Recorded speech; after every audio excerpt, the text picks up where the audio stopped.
Rebecca here. Thank you for downloading my budget spreadsheet if you were interested in it. I hope that it helps you reach your financial goals. This video is just going to be a quick overview on how to use the spreadsheet, and I will also share some helpful tips with you on how you can customize this spreadsheet for your own needs if you're not that familiar with how Google Sheets works. The first thing that you have to do to edit this spreadsheet and make it your own is go up to File and Make a Copy. When you click that, it will allow you to edit this spreadsheet and change all of the categories to suit your own needs. The way that I use my spreadsheet is I plan for the month in column C and I fill in what actually happens as the month goes on in column D. So starting at the top here, I list my net income for the month. So I usually have some carryover from the previous month, and then I'll have paychecks 1 and 2 listed. But whatever you have as net income, you can list here, and when you fill it out, it will calculate the total for you automatically at the bottom. Next, coming down into the bills and spending, it works the exact same way. You can just list your bills up here, your spending for the month, groceries, gas, mortgage payment. If you want, you could list your mortgage down in the debt section, but that is an appreciating asset if you're lucky enough to own a home. So I just list that in the bills and spending section. Owning a home is just a little bit different kind of debt than your other consumer debts, in my humble opinion, but you do it however you like to do it. Looking at the debt section next, come on down here. Again, works the same way. You can list whatever debts you have here. You can list what you plan to pay for the debts in column C, put what you actually pay in column D, and it will calculate totals for you at the bottom. This debt breakdown section is where I list the balances of my debts. Now for me, I will list the balance as of the first of the month that we are looking at. So this is January, which means this debt breakdown section looks a little bit different than in the rest of the budget tab. And I'll show you guys that in a second. But here is where I would list my car, for instance. That is a debt that I currently have that I'm working on paying down, and I will list my balance here. As of the first of the month, I've put notes in various places here for you guys just to remind you.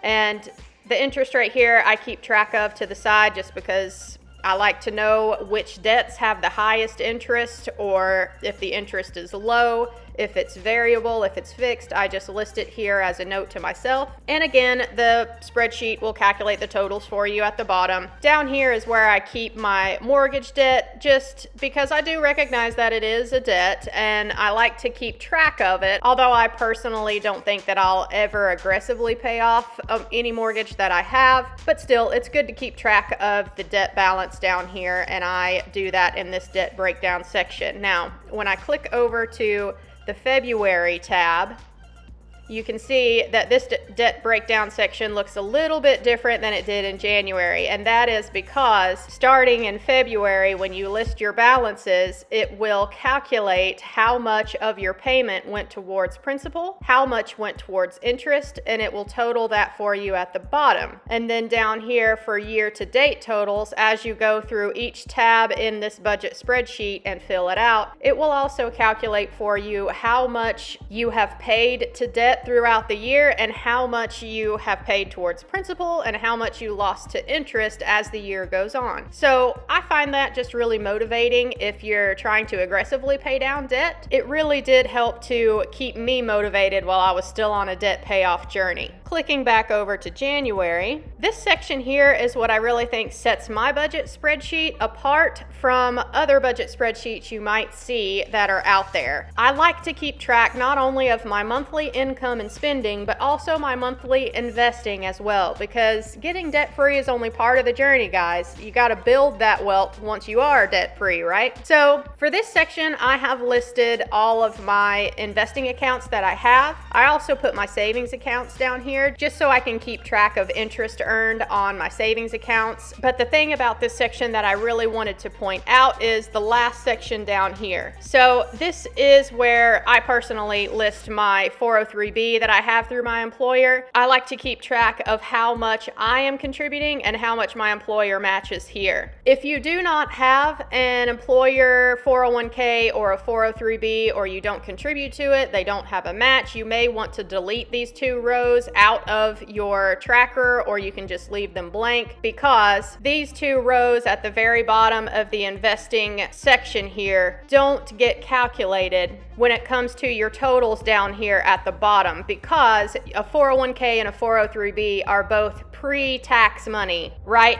This money gets taken out of your paycheck before your paycheck ever hits your bank account. So because at the top, my income up here is net income, you're listing your actual paychecks up here. So if you don't have a 401k or a 403b, delete these two rows out of your spreadsheet. You won't need them. But if you do, I do have the formulas calculated such that the numbers that you put in these boxes will not get calculated in your total monthly income spending here. But if you do, I have the formulas set up so that your final balance down here is not going to be affected by however much you're contributing to your 403b or your employer match.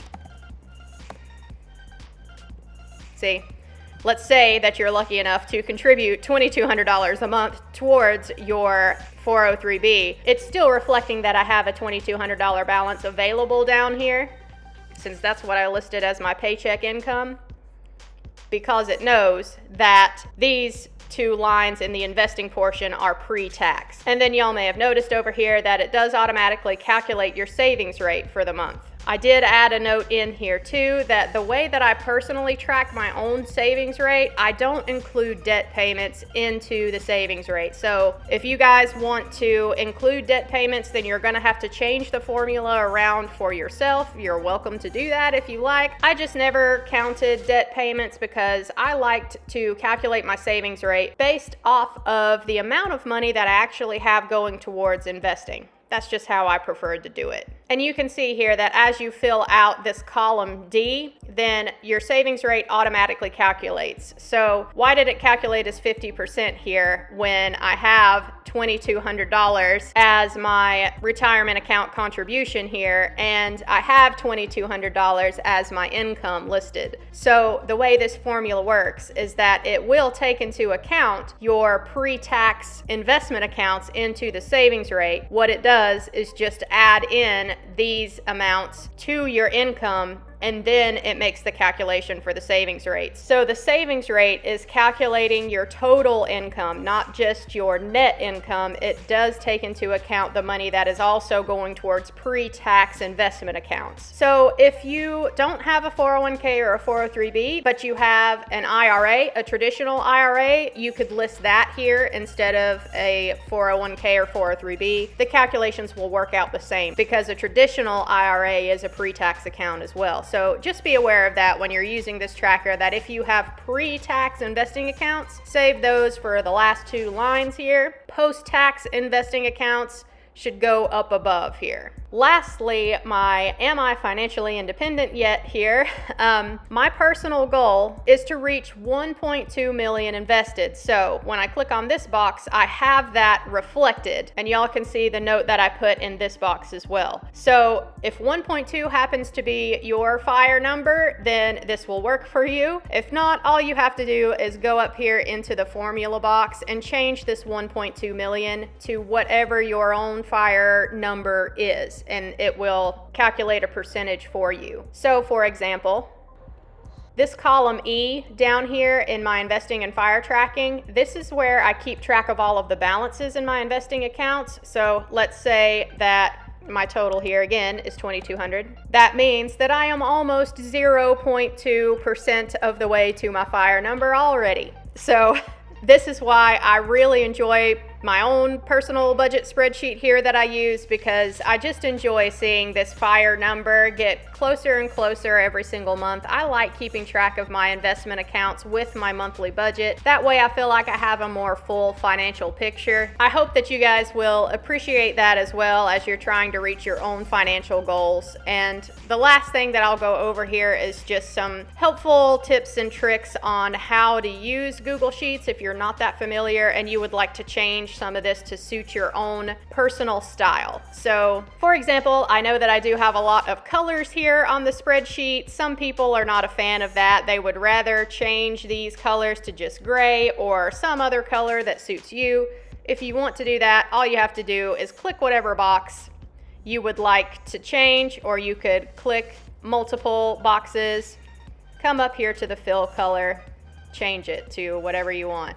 I just changed it to gray. So if my color scheme that comes standard here does not suit you, change it however you like. And the next thing that will be helpful is if you need to delete rows or add rows into the budget. So to do that, let's say I needed to add a row to my bills and spending section. Click a row. If you need to add one below it, go up to Insert, Row, One Below. Now you have a new row that you can insert whatever spending you need to account for in that line. To add the formulas into that row, you'll just come over, click the box above. You can see the formula listed up here in the formula bar. Hover over this corner until you get the plus sign, drag it down. Now you have the same formula that you need for this box. You can do the same for column G, but be aware that when you do this and you just drag it down, you will have to change the cell that it is using to calculate the percentage. You can see the box above is calculating from D9, total income. That's what we want. So you have to change that whenever you add a row in. Just change it to D9 and there you go. And let's say for this row that we added, we spent 500 on something. That's almost 23% of the income here. So these are just helpful numbers that I like to keep an eye on. So I think that covers all of the basics that you would really need to know for this spreadsheet. It's really not a complicated spreadsheet as far as spreadsheets go. And if you're not really familiar with using spreadsheets and formulas and you have messed something up along the way, that is why you make a copy to edit this. You can always go back and take a look at the original.